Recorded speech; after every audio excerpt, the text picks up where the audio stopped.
the kill.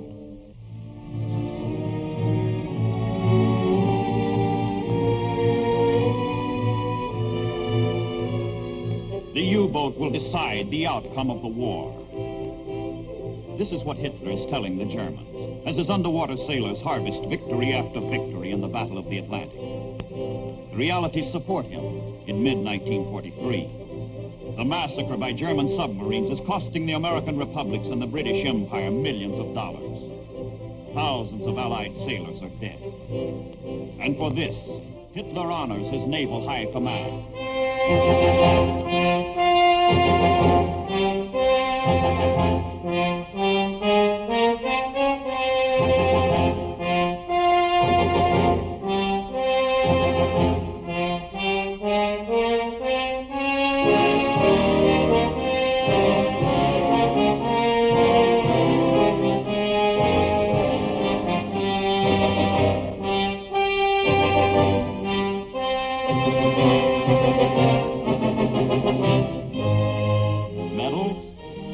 Yes, and more medals. Glory to the Fuhrer. Glory to the Third Reich. Glory to the victors. Hitler presses his propaganda machine to the ultimate, squeezing each drop of triumph out of each victory. Every German is told his submarines threaten the entire Allied war effort with collapse. Germany rejoices in the news that if the United States and Great Britain continue losing at sea, they will be defeated everywhere.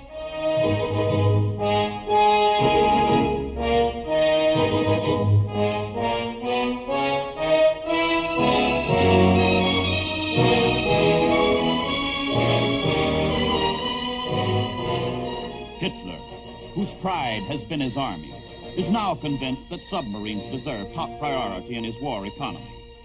Newer and deadlier U-boats are put into mass production. Factories throughout Germany and occupied Europe fabricate parts that are rushed to shipyards for final assembly.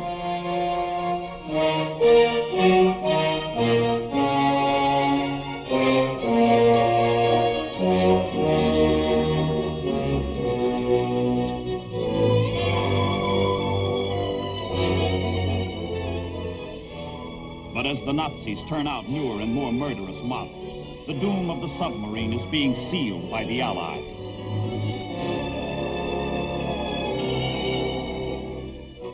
To counteract enemy submarines, a ring of strategic air bases has been forged. One by one, key areas are developed from which planes can cover most of the Atlantic with an umbrella of aircraft. Step by step, the sea becomes as deadly for the Germans as they have made it for the Allies. Arc by arc, in 600-mile sweeps, planes encompass the North Atlantic. Sector by sector, aircraft, one of the most potent of anti-submarine weapons, spreads its protection over ocean routes and coastal lanes. Base by base, planes reach out, curtailing the range and speed of the U-boats by keeping them submerged. Area by area, protection grows as the mere presence of aircraft overhead discourages attacks on convoys, breaking the morale of U-boat crews.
A center ocean gap, the Black Pit, left uncovered by land-based planes. U-boat paradise. Allied bombs are not only over the Atlantic, but from English bases they're being flown over Germany, where they are dumped by the millions, despite Goering's promise to the contrary. Bombs on factories where U-boat parts are made. Bombs on railways that bring the parts together. Bombs on pens where the submarines hide. U-boats are being destroyed before they can stalk the sea.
And in the United States, shipyards work around the clock to supply part of the answer to the challenge of the mid-ocean Black Pit, where U-boats still roam unmolested. Critical materials and supplies are diverted to the construction of a new class of ship in the United States Navy, officially designated the CVE.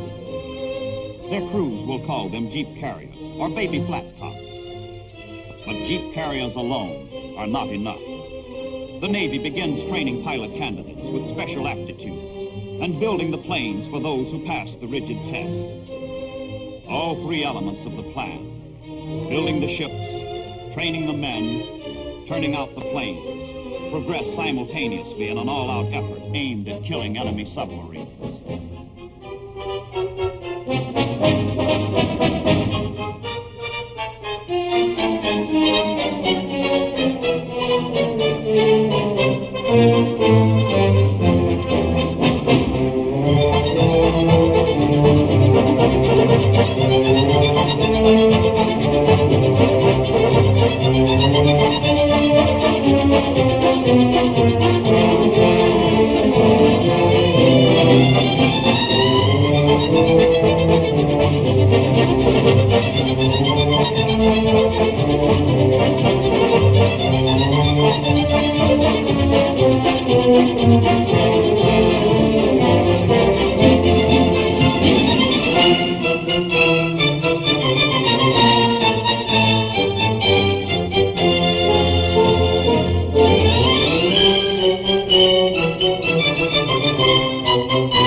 have been converted into seagoing schools, where pilots learn to negotiate tiny, unstable flight decks.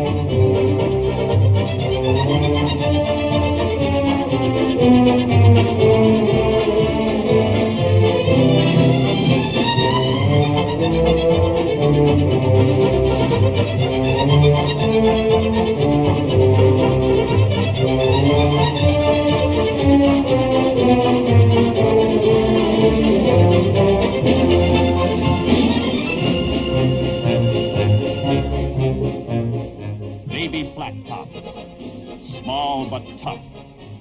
A new dimension in convoy protection has been added.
With them, cargo and troop ships can safely sail across the fatal mid-ocean gap, soon to be U-boat hell.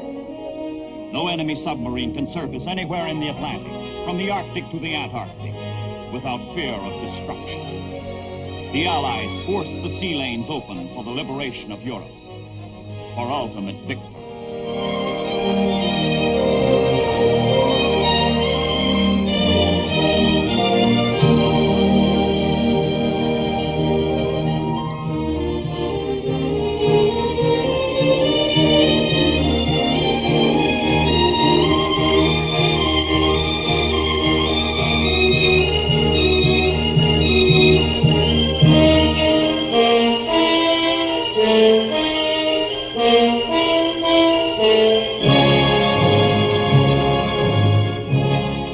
U-boats are being run down on 100 ocean fronts, another campaign is being waged against them ashore. The 10th Fleet, which has no ships and will never put to sea, is the directing mind of anti-submarine warfare. Its function is to coordinate all intelligence, ships, and devices used against enemy submarines, and devise the best possible protection for Allied shipping. It replaces haphazard methods with a unified assault against the U-boats. Ships designed to kill U-boats. The destroyer escorts are the final, basic component needed to annihilate the Germans operating under the Atlantic. The ships and the gallant sailors who manned them.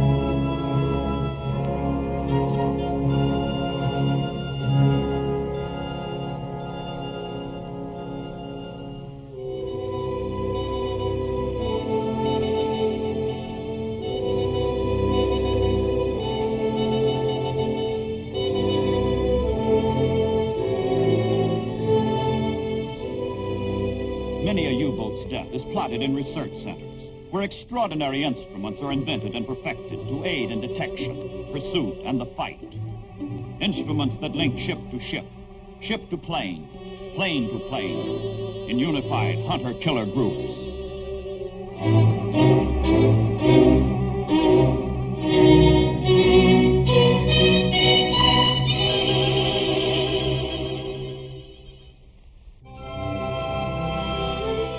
The Jeep carrier, Guadalcanal, has one of the most exciting tales to tell of the Allied victory in the Battle of the Atlantic. On June the 4th, 1944, 2 days before the Normandy invasion, the Guadalcanal, with escorts, is cruising off the Azores in search of prowling submarines. She already has 4 kills to her credit and is looking for more, but this time with an added flourish. She has her heart set not on sinking another submarine, but on capturing one. All hands in the task group are looking for trouble.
Then it comes. Submarine contact. Out goes the word. We are starting attack.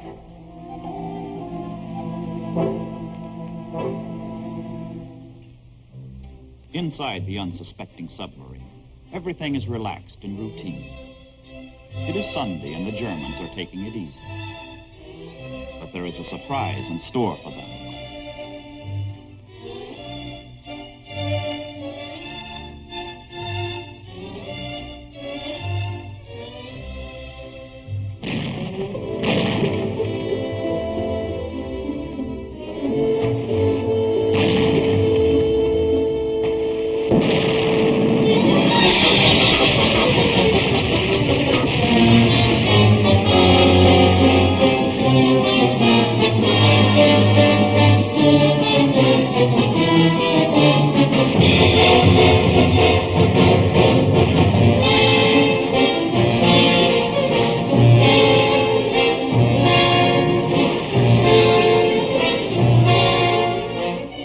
Planes from the Guadalcanal spot the German and report to the ships below their target is changing course.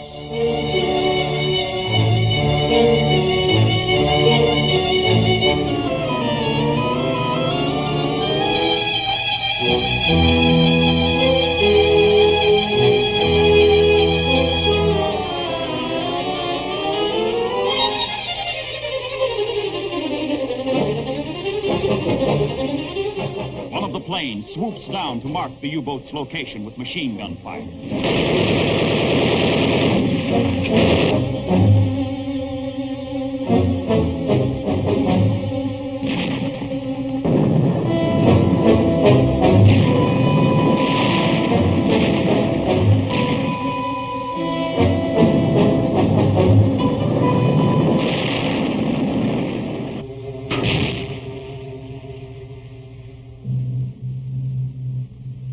Deeper, deeper, deeper goes the sub.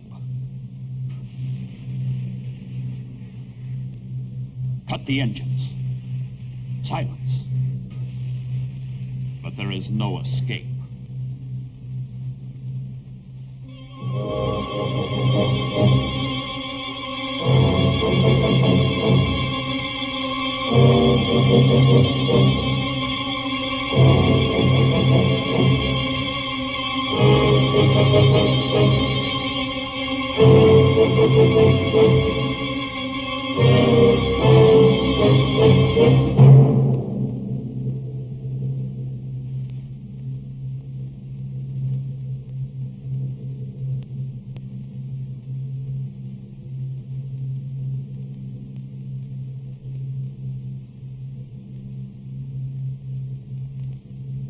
A fatal wound. The sub must die below, or fight it out on the surface.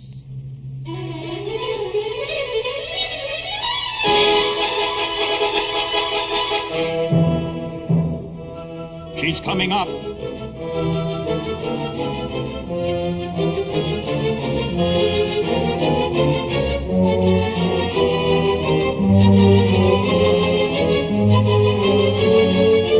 Small caliber guns take the submarine under fire to keep her crew from using their deck gun and force them to abandon their boat.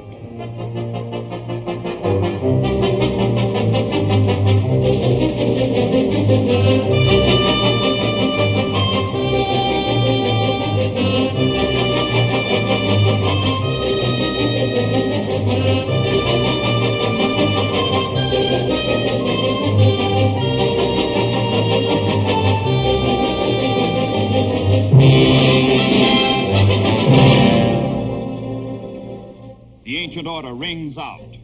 Away all boarding parties. Not since the War of 1812 has a ship of the United States Navy captured an enemy man of war on the high seas.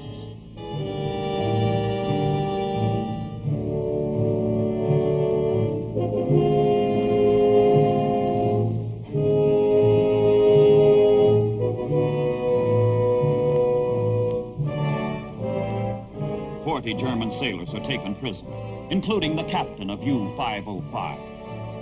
Only one has been killed.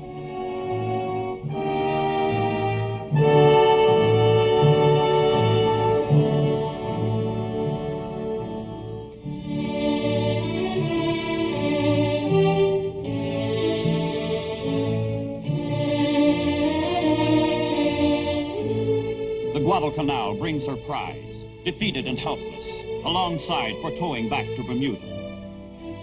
And with the U-505 vanishes the German dream for conquest of the Atlantic.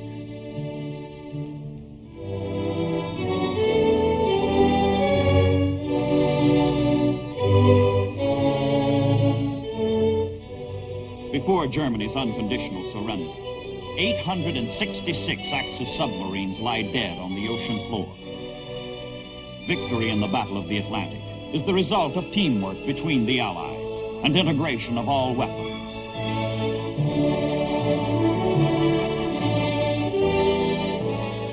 The Germans surrender. The Battle of the Atlantic is won.